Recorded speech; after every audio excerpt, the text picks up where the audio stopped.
Hello guys, welcome back to my channel Chiranjit পুজো ভালোবাসা ক্যানভাসে তোমরা স্বাগত জানাই। তো একটা রেসিপি নিয়ে এসেছি তোমাদের কাছে। তো আজকে মা বানাবে কাঁঠালের পায়েস। তা চলো তোমরা দেখতে থাকো। তা আমরা এই যে কাঁঠাল নিয়েছি, তা কাঁঠালের কগুলো সব কাঁঠালটা ভেঙে কাঁঠালগুলো বের করে নেব।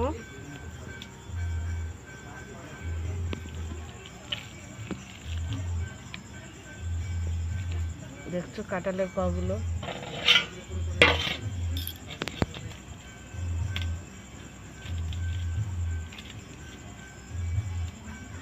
আমরা কাঁঠালটা ভেঙে নেব।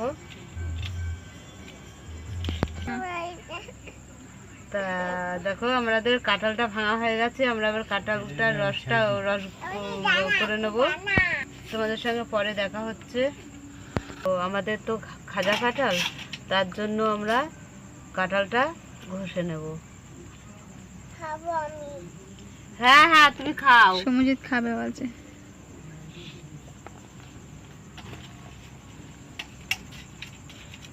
তো এইভাবে আমরা কাঁঠালটা ঘষে নেব।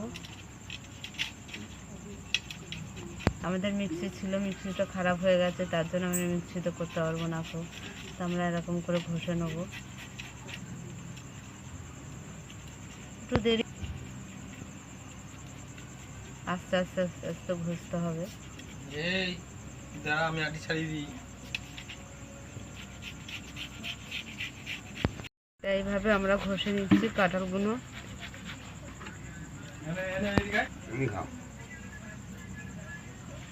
তা আমাদের ঘষা হয়ে গেছে। আমরা জল দিয়েছি, দিয়ে আরো পাতলা করে নিয়েছি। আমি রসটা নিয়ে নেব কাঁঠালের। তা আমরা অল্প একটু জল দিয়ে দিচ্ছি, দিয়ে একটু পাতলা করে নিলাম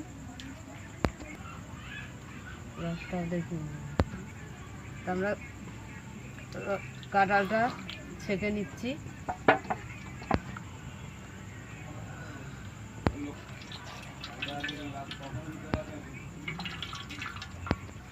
বলু খাবে, দেখছো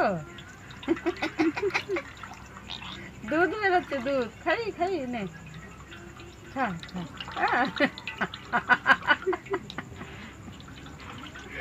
দুষ্টু।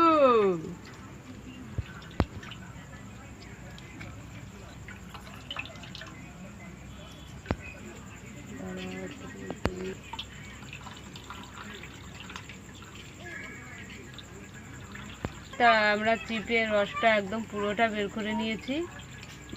এর মধ্যে খালি ছিবড়াটাই আছে, পাতলা হয়েছে রসটা।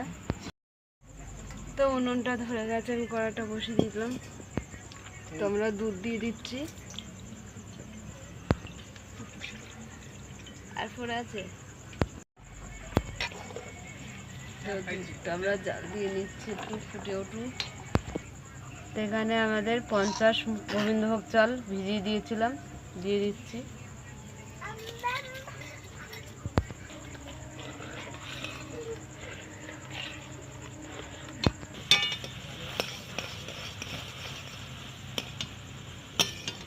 চাল অল্প না, দুধ বেশি, তার জন্য ওটা লাগছে। তা আমাদের এই গোবিন্দভোগ চালের ভাতটা হয়ে গেলে তারপর আমরা কাঁঠালের রসটা দিয়ে দেবো।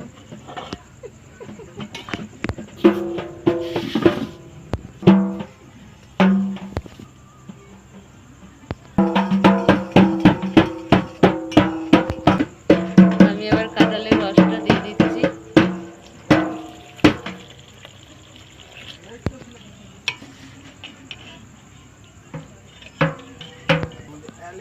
এখানে কাজু বাদাম কিশমিশ দিয়ে দিচ্ছি।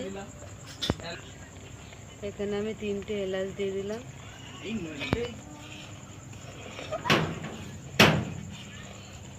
তা আমি এখানে চিনি দিয়ে দিলাম।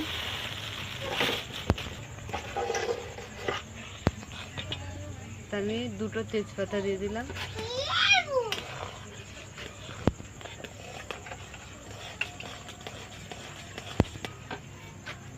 তা দেখো আমাদের কাঁঠালের পায়েস হয়ে গেছে,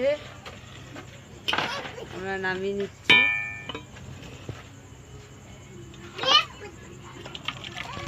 তা দেখো আমাদের কাঁঠালের পায়েস হয়ে গেছে। তা তোমাদের কেমন লাগলো বলো, ভালো লাগলে লাইক কমেন্ট শেয়ার করে দেবে, সাবস্ক্রাইব করে দেবে, আর ভিডিওটা অবশ্যই আপনারা দেখবেন। টাটা।